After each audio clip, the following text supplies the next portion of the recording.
प्रयागराज महाकुंभ में श्रद्धालुजनों की भारी भीड़ है।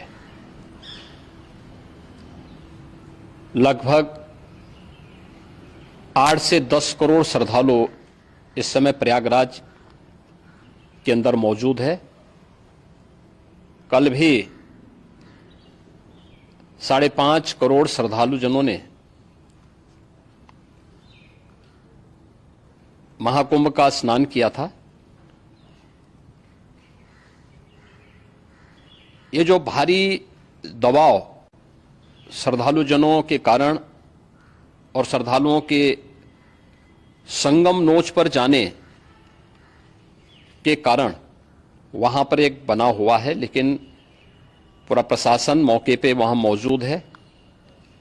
रात्रि को 1 से 2 बजे के बीच में अखाड़ा मार्ग पर, जहां पे अखाड़ों के अमृत स्नान के दृश्य से बैरिकेड्स भी किए गए थे, तो बैरिकेड्स को फांद करके आने में कुछ श्रद्धालु गंभीर रूप से घायल हुए हैं। उन्हें तत्काल हॉस्पिटल में पहुंचा करके उपचार आदि की व्यवस्था उनके लिए की गई है। उनमें से कुछ श्रद्धालु गंभीर रूप से घायल हैं। लगातार प्रशासन स्थानीय स्तर पर श्रद्धालुओं की सकुशल स्नान कराने के दृष्टि से रात्रि को कल सायंकाल 6:30-7 बजे से ही मौनी अमावस्या का मुहूर्त प्रारंभ होने के बाद से ही लगातार लगा हुआ है। प्रयागराज में महाकुंभ में श्रद्धालुजनों के सकुशल स्नान करने, अमृत स्नान के लिए देश भर से आए हुए श्रद्धालुजनों की व्यवस्था के लिए, उनके कुशल क्षेम के लिए आदरणीय प्रधानमंत्री जी का प्रातःकाल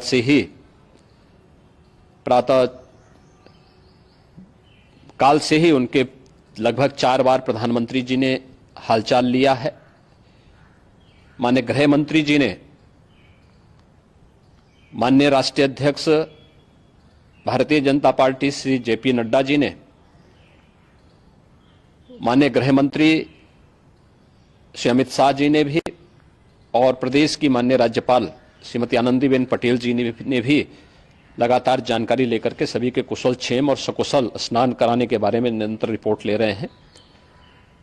हम लोगों की प्रातःकाल से ही श्रद्धालुजन जो भी आए हैं वे स्नान कर सकें, इसके लिए यहाँ पे उच्च स्तरीय बैठक भी चल रही है, जिसमें मुख्य सचिव भी हैं, डीजीपी हैं, प्रमुख सचिव गृह हैं, मुख्यमंत्री कार्यालय के अपर मुख्य सचिव के साथ साथ एडीजी लॉ एंड ऑर्डर के साथ साथ अन्य वरिष्ठ अधिकारीगण मौजूद हैं। प्रयागराज में हालात वर्तमान में नियंत्रण में हैं, लेकिन भीड़ का दबाव बहुत बना हुआ है।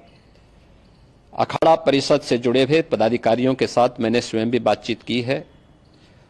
आचार्य महामंडलेश्वरों से भी, पूज्य संतों के साथ भी मेरी बातचीत हुई है, और पूज्य संतों ने बड़ी ही विनम्रता के साथ इस बात को कहा है कि नहीं, श्रद्धालु जन पहले स्नान करेंगे और फिर जब उनका दबाव कुछ कम होगा और वे सकुशल वहां से निकल जाएंगे, तब हम लोग स्नान करने के लिए संगम की तरफ जाएंगे। अभी पहले श्रद्धालु जनों को, चूंकि देश भर से आए हैं, तो इसके लिए उन्हें सभी अखाड़े इसके लिए सहमत हैं और सभी लोग इस व्यवस्था के साथ जुड़े हुए हैं। लगातार इस दिशा में हम लोगों का प्रयास है कि जो अब तक प्रातःकाल से ही आपने देखा होगा, कल मैंने बताया कि कल लगभग 5.5 करोड़ श्रद्धालु कल महाकुंभ का स्नान किए हैं, और आज प्रातःकाल तक लगभग 8:30 बजे तक 3 करोड़ से अधिक श्रद्धालु स्नान कर चुके हैं, और ये लगातार जारी है। लेकिन संगम नोच पर, अखाड़ा मार्ग पर, नागवासुकी मार्ग पर लगातार दबाव बना हुआ है, और वहां पर श्रद्धालुजनों की सुविधा के लिए भी हर प्रकार की वहां पर प्रशासन पूरी मुस्तैदी के साथ लगा हुआ है।